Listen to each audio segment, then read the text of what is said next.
दुनिया से मैं हारा तो आया तेरे द्वार। दुनिया से मैं हारा तो आया तेरे द्वार। यहाँ से घर जो हारा कहाँ जाऊँ मैं सरकार।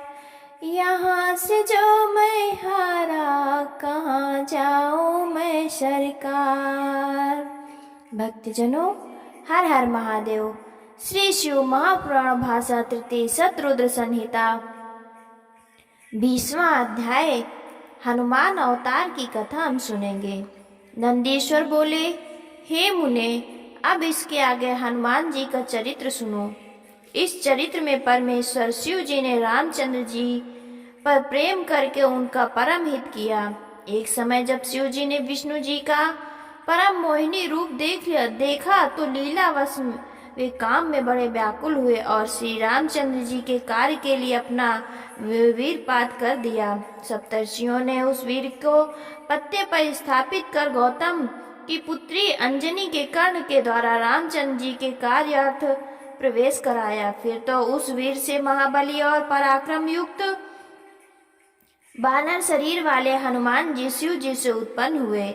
तब उन हनुमान ने अपने बाल्यकाल में ही सूर्य को कोई लघु फल जानकर उन्हें खाने दौड़े, परंतु जब देवताओं ने विनती की तो सूर्य को छोड़ दिया। देवताओं और ऋषियों ने उन्हें महाबली शिव का अवतार समझा, बहुत से वरदान दिए। हनुमान जी प्रसन्न हो अपने माता के पास आए, सब वृतांत कहा। फिर बिना यज्ञ ही उन्होंने सूर्य से सब विद्याएं पढ़ी और माता की आज्ञा से सूर्य के अंग से उत्पन्न सुग्रीव से मिले। सुग्रीव बड़े भाई द्वारा अपनी स्त्री का हरण से महान दुखित हो ऋषिमुख पर्वत पर रहते थे। हनुमान जी सुग्रीव के पास रहने लगे, उनके मंत्री हो गए और सब प्रकार उनका हित करने लगे। इधर भार्या जानकी के हरण से दुखी श्री राम जी अपने भाई लक्ष्मण के साथ वहां पहुंचे। उनके साथ मित्रता हुई।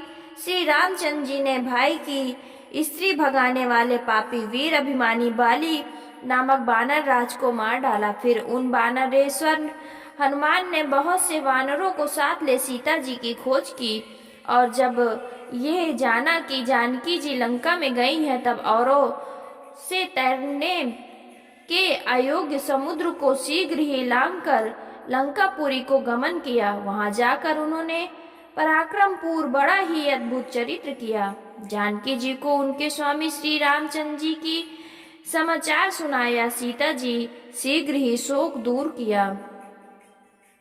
फिर रावण की वाटिका को उजाड़ बहुत से राक्षसों को मारकर रामचंद्र जी के पास लौटने लगे तो रावण के दूतों ने ब्रह्मफांस द्वारा बांधकर उनकी पूंछ में वस्त्र लपेटकर तेल गिरा, उसमें आग लगा बहुत सा कष्ट देना चाहा। इससे कुपित हो उन्होंने कूद कूद कर कौतुक ही में संपूर्ण लंका को जला दिया, केवल एक विभीषण का घर छोड़ दिया।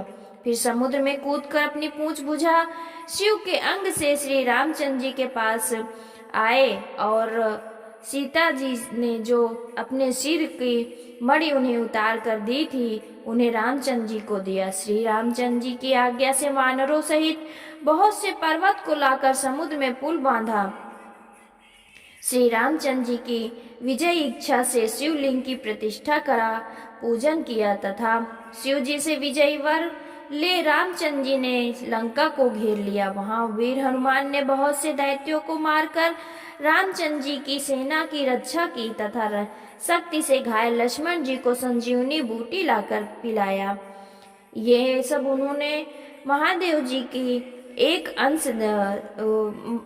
अंश थे, जिससे महान प्रभु हनुमान ने लक्ष्मण सहित श्री रामचंद्र जी को सुखी किया, उनकी रक्षा की।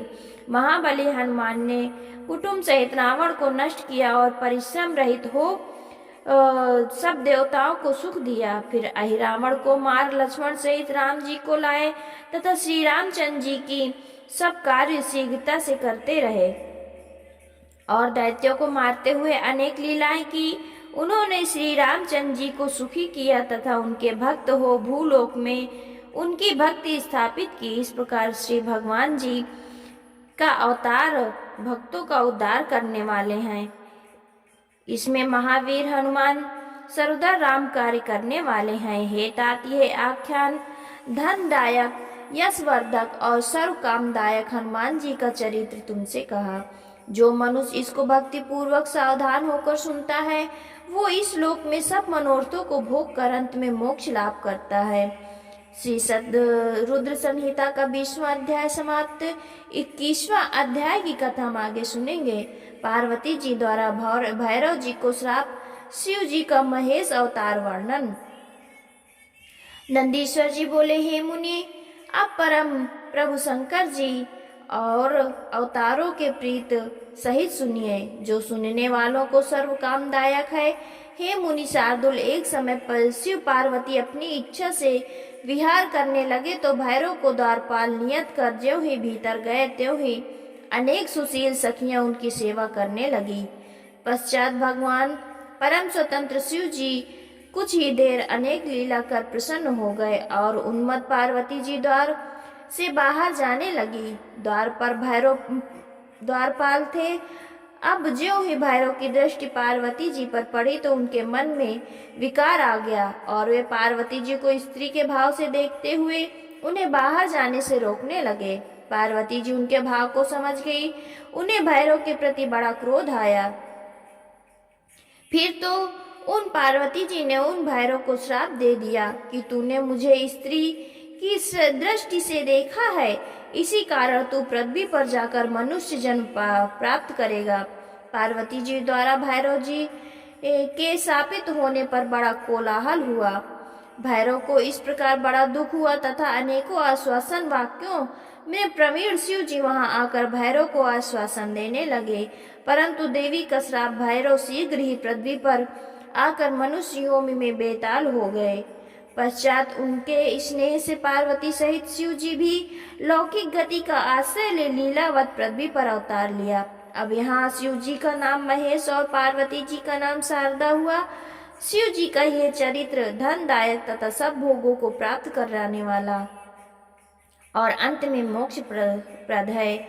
तृतीय शत्रु संहिता का 21वां अध्याय समाप्त। 22वां अध्याय विष्णु उपद्रव तथा वृषभ अवतार वर्णन की हम कथा आगे सुनेंगे। नंदीश्वर बोले, हे ब्रह्मासुत मुनीश्वर, अब शिव जी के उस विशेष अवतार को सुनो जिसके उन्होंने विष्णु जी का गर्भनाश किया और जरा तथा मृत्यु से व्याकुल हो देवता और दैत्य परस्पर रत्नों को लेने की इच्छा से क्षीर सागर का मंथन करने चले तो समुद्र किसी के द्वारा मथा जाए, इस पर विचार हुआ। तब यह आकाशवाणी हुई कि तुम देवता दैत्य अपनी बुद्धि से क्षीर सागर का मंथन करो, तुम्हारा यह कार्य हो जाएगा, इसमें कुछ संदेह नहीं है। इसके लिए तुम मंदराचल को मथनी और वासुकी को रस्सी बनाओ और आदर सहित परस्पर मिलकर तुम दोनों देव दानव सागर को मथो। देवता और दानव दोनों मिलकर मंदराचल पर्वत को समुद्र में ले जाने के लिए उखाड़ने लगे और अपनी भुजाओं से उखाड़कर उसे क्षीर सागर में ले जाने लगे, परंतु समुद्र में प्रवेश कराने में असमर्थ हुए और उनका बल क्षीण हो गया। मंदराचल देवताओं और दैत्यों के ऊपर गिर पड़ा। कितने ही देवता और दैत्य उसमें दब गए। पश्चात सचेत होने पर शिव जी की स्तुति करने लगे। शिव जी ने उन्हें बल दिया। अब वे उस पर्वत को उठाकर क्षीर सागर के उत्तर तट पर ले जाकर जल में डाल दिया। फिर वासुकी को रस्सी बनाकर रत्नों के लिए क्षीर सागर का मंथन किया तो देवलोक की महेश्वरी भृगु की पुत्री लक्ष्मी निकली। फिर धन्वंतरी वैद्य, चंद्रमा, पारिजातक, कल्प वृक्ष, उच्चेश्वर घोड़ा, एरावत हाथी, मदिरा हारी का धनुष, शंख, कामधेनु, कौस्तुभ मणि तथा अमृत निकला। साथ ही कालकूट विष भी निकला। जब अमृत निकला तब उसके निकलते समय जो बूंद बाहर निकली उससे बहुत सुंदर रूप वाली स्त्रियां उत्पन्न हुई। उनमें से लक्ष्मी, शंख, कौस्तुभ तथा खड़ग को विष्णु जी ने ग्रहण किया और उच्चेश्वर नामक सुंदर घोड़े को सूर्य ने लिया। इंद्र ने पारिजात, कल्पवृक्ष तथा ऐरावत हाथी को लिया और भक्त वत्सल शिव जी ने कालकूट विष को अपने कंठ में उतार देव रक्षा के लिए भयभीत चंद्रमा को अपने सिर पर धारण किया। दैत्यों ने रमण कराने वाली मदिरा ली और सब मनुष्यों ने धन्वंतरी वैद्य को लिया। मुनीश्वरों ने कामधेनु गौ को ग्रहण किया तथा जो सामान्य स्त्रियां थी वे सब मोहिनी रूप हो गईं। पश्चात अमृत के लिए मलिन चित्त हुए तथा विजय चाहने वाले देवता और राक्षसों में परस्पर घोर संग्राम हुआ और सूर्य के समान तेजस्वी बलि आदि दैत्यों ने बलपूर्वक देवताओं को जीत अमृत घट को छीन लिया। तब दैत्यों से पराजित देवता शिव जी की शरण में गए और शिव जी की आज्ञा से विष्णु जी ने माया पूर्वक स्त्री का वेश धारण कर दैत्यों से अमृत छीन देवताओं को पिला दिया।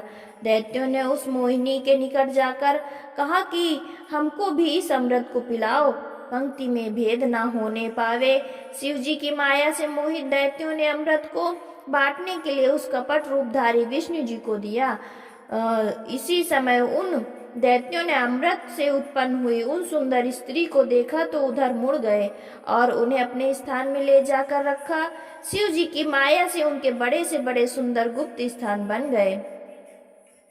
पश्चात उनकी रक्षा कर सब दैत्य एक हो अमृत के लिए देवताओं से युद्ध करने चले। देवताओं का दैत्यों के साथ भयानक युद्ध हुआ। वो देवासुर संग्राम तीनों लोकों में प्रसिद्ध हुआ। विष्णु जी से रक्षित देवताओं ने विजय पाई। महात्मा विष्णु ने सब देवताओं को मोहित कर दिया, सब दैत्यों को मोहित कर दिया। वो दैत्य बहुत से दैत्य मारे गए, जो बचे वो पाताल को विवरों में समा गए। विष्णु जी उन भयभीत दैत्यों को हाथ में चक्र ले पाताल में मारने गए। वहां उन्हें दैत्यों द्वारा स्थापित बहुत सी चंद्रमुखी स्त्रियां दिखाई पड़ी। विष्णु जी ने उन सबसे रमण कर अनेक युद्ध दुर्मत पुत्रों को उत्पन्न किया। उन्होंने पाताल से लेकर पृथ्वी तक में बड़ा उपद्रव किया। उनसे मुनियों और देवताओं को बड़ा कष्ट हुआ। ब्रह्मा जी मुनियों को साथ ले कैलाश स्थित शिव जी के पास गए। सबने मिलकर शिव जी की स्तुति की। उस स्तुति से प्रसन्न हो शिव जी ने वृषभ का रूप धारण कर विष्णु जी को पाताल से लाने की इच्छा की तथा देवताओं को आश्वासित किया। तृतीय शत्रुघ्न संहिता का 22वां अध्याय समाप्त। भक्तजनों, हर हर महादेव, हर हर महादेव।